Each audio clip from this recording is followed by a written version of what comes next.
Hi, this is Julie with Beadaholique, and today I want to show you how to make custom wire jewelry components. So I've done a necklace here. I'm not going to show you every component in the necklace, but I am going to show you every component in the little earring here, and you can then translate it to the necklace and basically be able to tell what we did to make the necklace.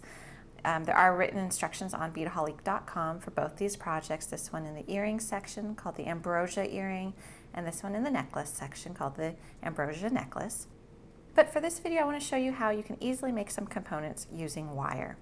You'll need a variety of tools. I've got myself a ruler right here. Important as you're doing this, if you are making earrings or making the sides identical, take notes as you're going as to the length of the wire you're cutting. It'll save you a lot of time later. You're going to need a bench block. I've got a couple hammers here. I have a chasing hammer and a rubber mallet. I have a couple wooden dowels to make these nice curves. If you don't have wooden dowels, you can use markers, pill bottles, anything that's got a nice round shape to it. I've got a diamond file for my rough edges. And then probably the most important tools for this particular project are bail making pliers, and these come in a variety of sizes. And what's nice about them is, unlike a round nose plier where you see it's tapered, and so you might have a little bit of a smaller loop, a little larger loop, it's a little bit hard to tell. These are the same diameter all the way through. So they're going to give you nice, even, uniform loops. And then you are also going to need a pair of wire cutters as well. And then of course you're going to need wire. You can use all sorts of wire. For this particular project, I just use craft wire, which is very inexpensive, and it allows you to not worry too much if you make a mistake. You can just throw it out and start on a new little component. But you could use these same techniques on precious metals as well. So, like I said, I want to show you how to do the components in this little earring right here, and I'm going to start with this bottom loop. And what we did to make that was I needed a 3-inch piece of wire, and I'm using 20 gauge wire for this particular project. And that bottom loop, I made a note that it was 3 inches long, the wire that I started with. So I'm just laying my wire up against the ruler, and I'm just going to snip it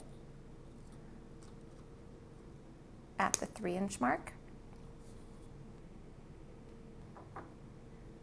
And then what I like to do is I like to make my loops first, and for this project I'm using the smallest bail making pliers and the smallest nose on them. So I'm going to make a loop,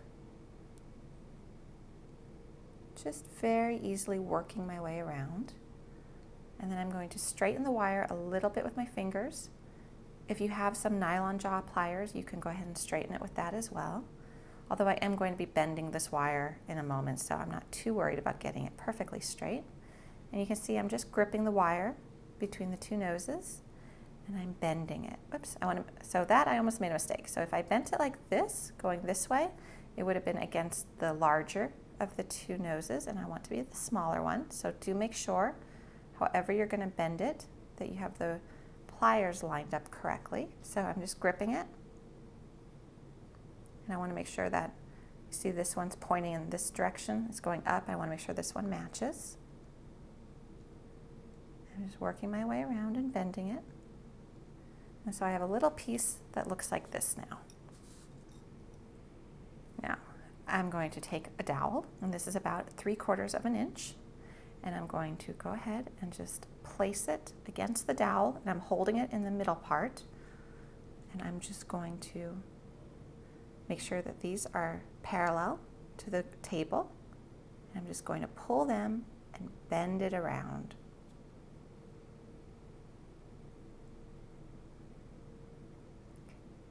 Just bending it. You see they've met up top. Just pull it off. Now it is a little bit bent up, which is fine, but you see I've got that nice curve in it.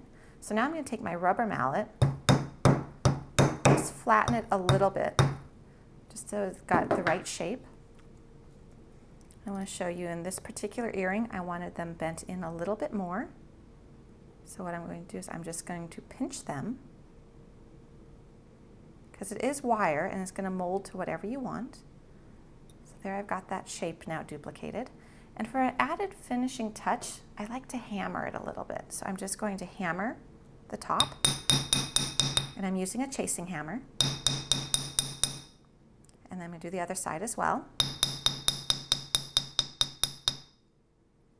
And you'll notice that these now pulled away a little bit. So I just need to take my bail making pliers and I'm just going to grab it and twist it back in. I'm going to do that on both sides. There we go. And then I want another little finishing touch, so I'm just going to hammer the base a little bit. So this is work hardening the wire and it's also adding a really nice touch to it.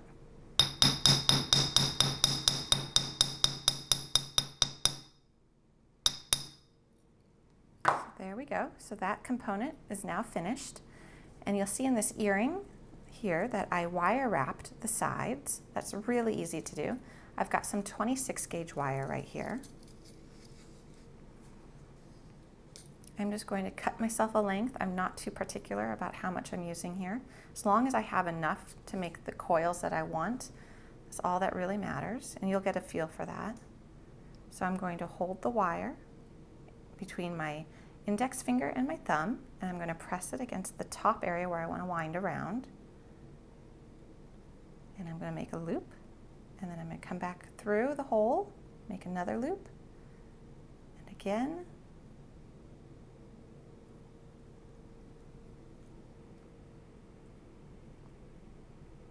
And squish those together. You want them nice and uniform.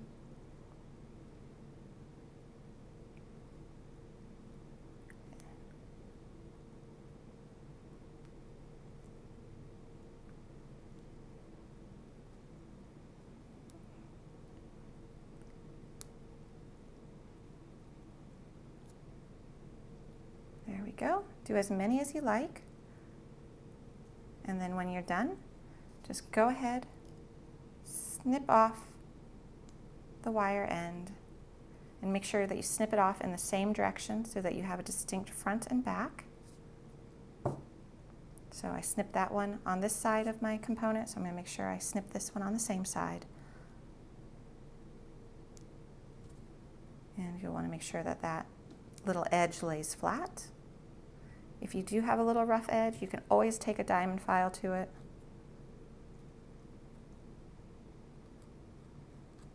Sand it down just a little bit.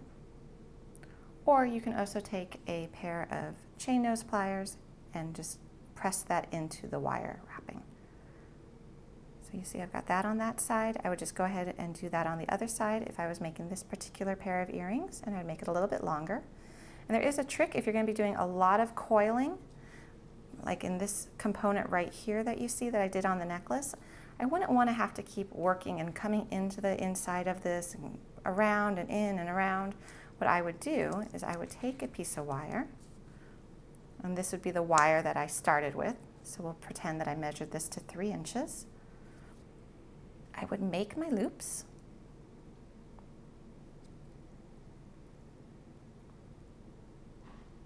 And assuming that I don't need to hammer anywhere where I'm going to be coiling the wire, as in this case where I hammered above and I hammered below, but I didn't hammer where I was coiling the wire, it goes a lot faster if you just take your piece of wire before you actually curve it around the dowel and you just wind it.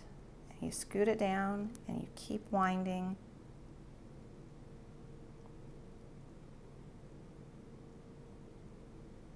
And you actually sometimes will get a much neater coil when you do it this way. So there's that. And you would just trim it off as normal, and also just make sure that you take care of that rough end if you have one. And then what you can do is then, even with the wire wrapped around it, you can bend it around the dowel with the wire already on it. Again, this is if we had a bigger piece. And then you can just, if you're not going to need to hammer the wire coil, you can just go ahead and make that nice finishing touch there. So that's another way of doing it. Just depends upon your preference and how much you need to do, and if that's how you want to do it that way. And remember, wire does bend and make it work to your advantage. So that is the first component in this little earring. And now I want to show you how to do this middle component and then actually make the earring hook as well. Now for the second component, the middle one, I know that I need 2 inches of wire. And I'm going to work with my same 20 gauge wire. Again, I'm just going to line it up against the ruler.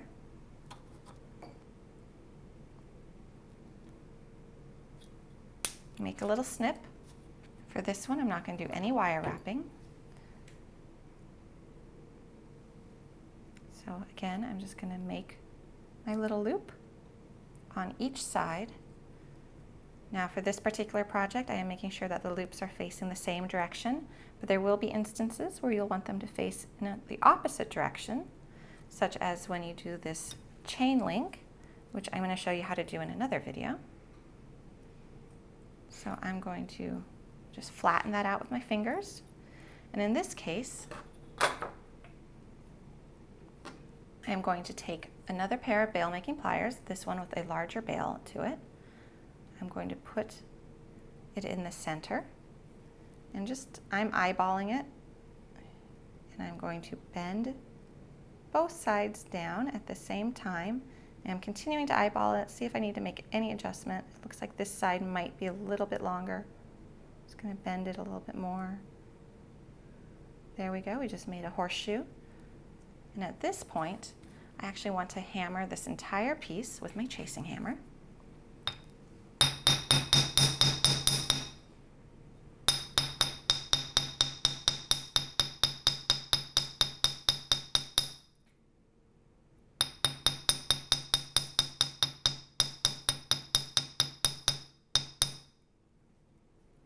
You can see it's flat.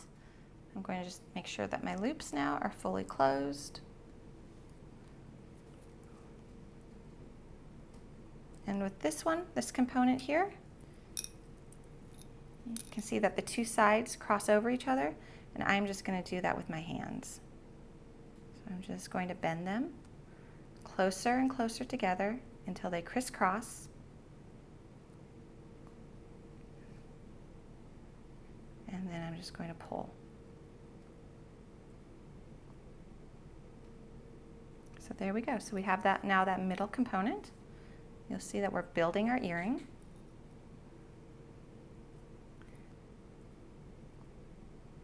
Then this middle part is just on a head pin, and then these are all just connected with gold colored jump rings. So all that's really left in the making of the components for this piece is the earring hook itself. Again, I'm going to take the 20 gauge wire, lay it down, and I need it to be 1.5 inches for this component. So it's laying flat. I'm just going to snip it.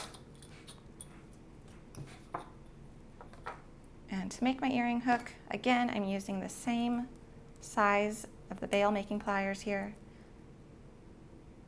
I'm going to make a coil, and this is what we're going to be able to attach our components together with. This is our loop. So we've got that. Now I'm going to make the tiniest little bend, so I'm gripping it right above the little loop we just made. Just an ever so slight bend, because you'll see in this one we went ahead and we did a little wire wrapping up top, so I wanted an area to be able to do that in. Now then I'm going to again use the larger bail making plier, and I'm going to go ahead and just loop it around.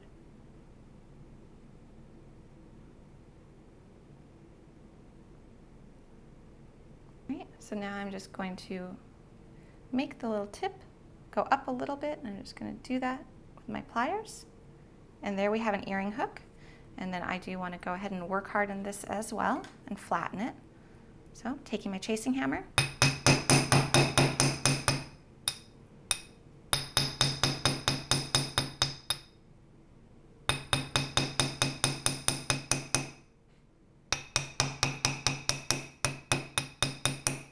I decided to flatten the entire hook, and then what you'll definitely want to make sure you do is take a diamond file, because the tip can be rough, and just gently sand it down.